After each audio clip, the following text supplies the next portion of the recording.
Look at the structural boundaries in this high-rise model. Modern strata management relies on rigid physical lines, and when those lines are contested by property owners, the system requires a highly specialized, legally binding mechanism for dispute resolution.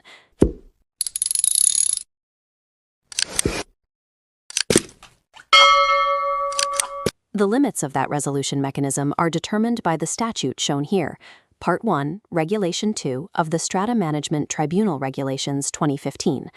Legal interpretation sections do not exist to provide an educational glossary. Their primary purpose is to construct a binding operational lexicon for the rest of the statute. By locking down specific terms, the legislation draws a hard jurisdictional fence around the administrative power of the tribunal. If an action falls outside these definitions, it falls outside the law.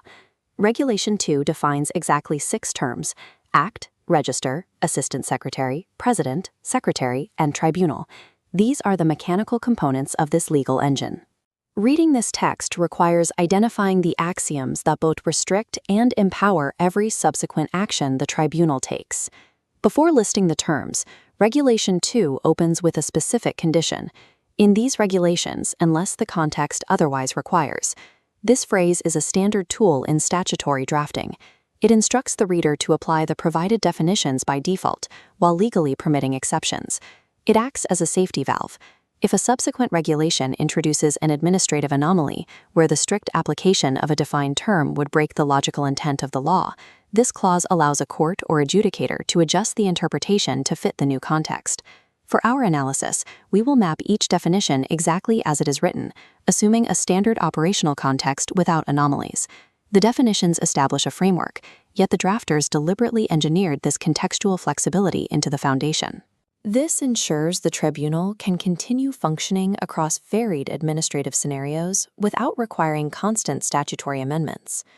To dissect this legislation, the source text of Regulation 2 is on the left.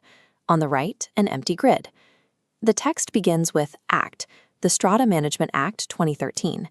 We place this at the top of our grid as the primary source of law. The 2015 regulations are secondary legislation. They possess zero inherent authority unless they explicitly draw it from a primary parliamentary act. Next, skip to the very last term in the text block. The legislation defines tribunal. We map the tribunal directly beneath the act, as it has the meaning assigned to it under Section 2 of the Primary Act. The 2015 regulations do not create the tribunal. They rely entirely on the parameters already established in Section 2 of the 2013 legislation to bring it into operation. The tribunal and the regulations governing it are strictly downstream outputs. Their existence and their jurisdictional boundaries are completely bottlenecked by Act 757. Returning to the text block, look at the definition of president. We position the president as a specific node branching directly out of the tribunal. The definition designates the president as any member who presides over any proceedings. This phrasing determines the functional posture of the role. Legal authority here is exercised exclusively through the physical act of presiding.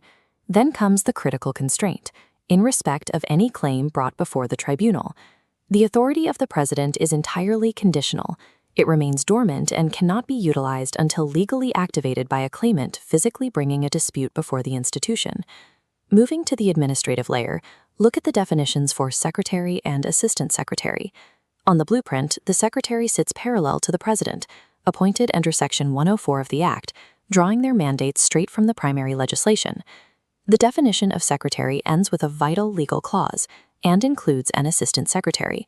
This inclusion dictates that any action by an assistant secretary carries the exact legal weight of the secretary. So we map the assistant secretary as a cluster of subnodes below the secretary, representing a decentralized administrative workforce. The text issues a specific functional directive to these assistants. They are appointed to collectively carry out the functions and duties. There is a sharp contrast here. Section 104 creates a singular appointment for the secretary, but the daily operation of the tribunal requires a plural, continuous, and collective execution of duties by the assistants. Through these definitions, Regulation 2 legally synthesizes a scattered administrative workforce into a single, unified entity. It guarantees administrative efficiency without diluting statutory authority. We have one final term highlighted on the left side of the screen, register. We place the register at the bottom of the blueprint. It serves as the foundational base layer, receiving directional flow from both the President and the Secretariat. The text explicitly defines it as the Register of the Strata Management Tribunal. It operates as the official unified ledger for the entire institution. Every proceeding, administrative action, and final judgment executed by the actors we just mapped is ultimately captured within this ledger. The Act supplies the authority. Officers are the execution engine. The register provides the permanent proof that the whole system operated correctly. Stepping away from the raw statutory text, we can view the completed visual architecture in full. Regulation 2 provides the wiring schematic for the entire tribunal system. The chain of dependency is absolute. No primary act means no tribunal. Without a tribunal, there is no president and no secretary. And without those officers, there are no proceedings to populate the register. These 6 rigid definitions guarantee that every strata dispute resolved moving forward has a verifiable, auditable chain of custody tracing directly back to parliamentary authority. This precision establishes the specific boundaries where administrative power begins and ends. With this foundation built and its lexicon defined, the tribunal is now fully equipped to enforce the subsequent regulations in Part 2 and beyond. By defining these specific roles and repositories, the regulation provides the procedural tools required to implement the Strata Management Act.